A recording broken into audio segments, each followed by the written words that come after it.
أعوذ بالله من الشيطان الرجيم. بسم الله الرحمن الرحيم. يا بني آدم خذوا زينتكم عند كل مسجد وكلوا واشربوا ولا تسرفوا إنه لا يحب المسرفين. صدق الله العظيم. Allah subhanahu wa ta'ala memerintahkan kita keturunan Nabi Adam untuk berhiasan di setiap salat. Berhiasan, kebersihan, mulai dari wudu, berpakaian yang bagus untuk kita menjaga salat. Bahkan Rasulullah sallallahu alaihi wasallam bersabda di hadis yang sahih, "La yaqbalu Allahu salata ahadikum idza ahdath hatta yatawadda." Tidak akan diterima oleh Allah salat seorang habis dia berhadas, habis dia berbuat hajat, tidak akan diterima salatnya sebelum dia berwudu. Berarti menuju kepada salat yang sempurna harus suci.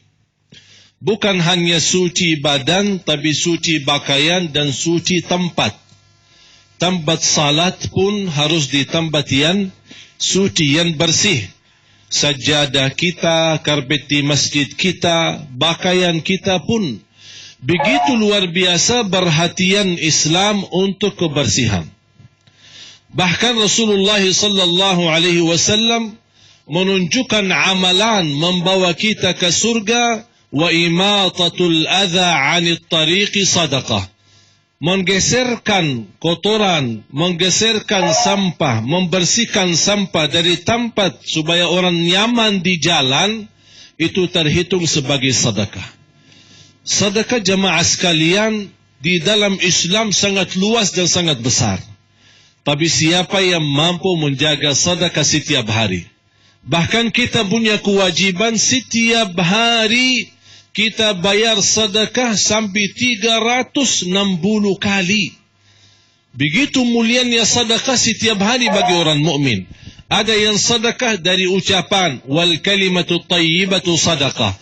Ada yang sedekah dari rezeki, sebagian rezeki dia sedekahin untuk orang yang membutuhkan.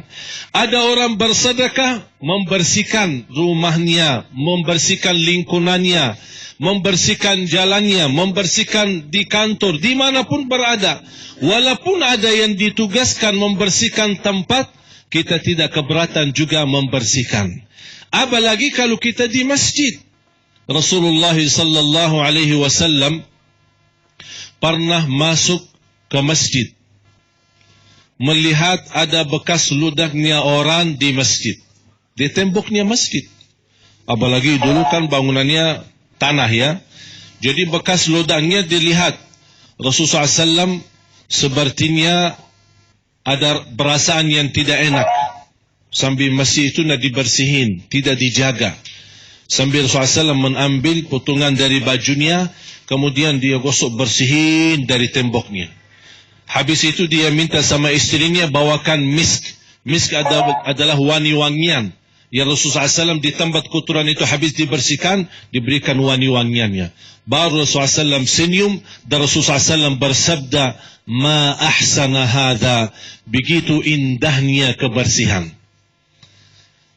Saya ingat ketika Rasulullah sallallahu alaihi wasallam bersenang dan berbangga bisa sendiri menenangi kotoran dan Rasulullah SAW sendiri membersihkan. Dan saya yakin ketika Rasulullah SAW ada sekarang di masa kita, kira-kira Bapak Ibu, apakah Rasulullah senang atau tersinggung? Gimana jawabannya? Apakah akan Rasulullah senang? Tidak. Ya kita harap Rasulullah senang. Tapi bagaimana Rasulullah SAW senang ketika masih melihat banyak kotor dan banyak sampah. Di masjid yang kita selalu ingatkan jamaah. Apalagi kalau ada majlis ta'lim atau ada acara tabligh akbar. dibagikan air, dibagikan buk nasi, atau dibagikan makanan makanan kecil. Padahal sudah diingatkan, mohon para jamaah sekalian jaga kebersihan. Tapi subhanallah, habis ceramah yang diinginkan kita bisa belajar, ditinggikan imannya, menguatkan hatinya, dan diingatkan kepada Allah, apalagi ditutup dalam doa, separuh jamaah nangis saking indahnya doa. Habis itu apa yang terjadi? Mau bilang apa? Subhanallah tu na'udzubillah. Terus mana nangisnya ketika doa? Mana kita berharap datang ke majlis ilmu, di acara tabligh akbar, kita harap Allah mensucikan kita, Allah mengampuni dosa kita. Karena salah satu berkah majlis ta'lim, majlis tabligh akbar atau acara besar, untuk kita keluar dari majlis sudah diampuni dosa kita oleh Allah Subhanahu wa taala. Tapi masih ada saja, padahal sudah diingatkan. Sekarang kita lihat nanti, selepas acara bagaimana bekas botol air dan yang lain-lain. Apakah masih ditahan dibuang di masjid? Apalagi kita di kantor dinas kebersihan. Banyak tukang bersih, tidak usah keberatan bawa pulang. Ada orang yang akan bersihin. Atau kita yang duluan mengharapkan pahala. Artinya kalau kita ada berlomba-lomba untuk berpahala, jangan kita membiarkan orang lain yang mengambil pahala daripada kita. Harus kita berlomba-lomba dan membuktikan kita sebagaimana harap ridha Allah, harap pun pahala dari Allah. Sebagaimana kita takut dimurkai Allah dan takut masuk neraka. Itu harus dibuktikan dengan perjuangan kita beramal salih. Para jamaah sekalian yang dimuliakan Allah Subhanahu wa taala, saya ingat di kota Madinah. Alhamdulillah hubungan warga Madinah dengan tukang bersih sehari-hari.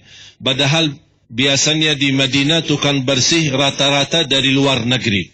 India, Pakistan, dan lebih banyak dari Bangladesh. Tapi subhanallah, kami punya masjid di Madinah, salah satu masjid keluarga saya di Madinah. Kita ada buka puasa setiap Isnin dan Khamis. Khusus yang lebih banyak daripada jamaah sekitar, yang lebih banyak datang ke masjid kami adalah tukang bersih untuk berbuka puasa. Sampai kita punya budaya di Madinah, termasuk anak-anak sekolah, apalagi sekarang musim panas, pulangnya siang, habis zuhur pulang ke rumah. Masing-masing dijemput sama orang tuanya. Apa tugas mereka sambil jalan pulang ke rumah? Masing-masing membawa buk nasi sama air dingin, air es. Karena panasnya luar biasa. Tugas anak-anak sambil pulang ke rumah membagikan air yang bersih dan dingin, kemudian makanan yang hangat kepada tukang bersih yang ada di jalan. Itu alhamdulillah sudah menjadi sebuah kebudayaan yang kita sekarang selalu menjaga. Bukan hanya orang dewasa, bahkan termasuk anak-anak kita. Ini yang wajib kita mengadakan dan mewujudkan hubungan baik antara masyarakat sama tukang bersih. Yang mereka bekerja keras dari pagi, ada yang sampai malam, bahkan ada di antaranya wanita-wanita yang meninggalkan rumahnya, meninggalkan anaknya. Demi siapa? Dan demi apa? Supaya bapak ibu bisa nyaman di jalan dan lingkungannya bersih dan sehat.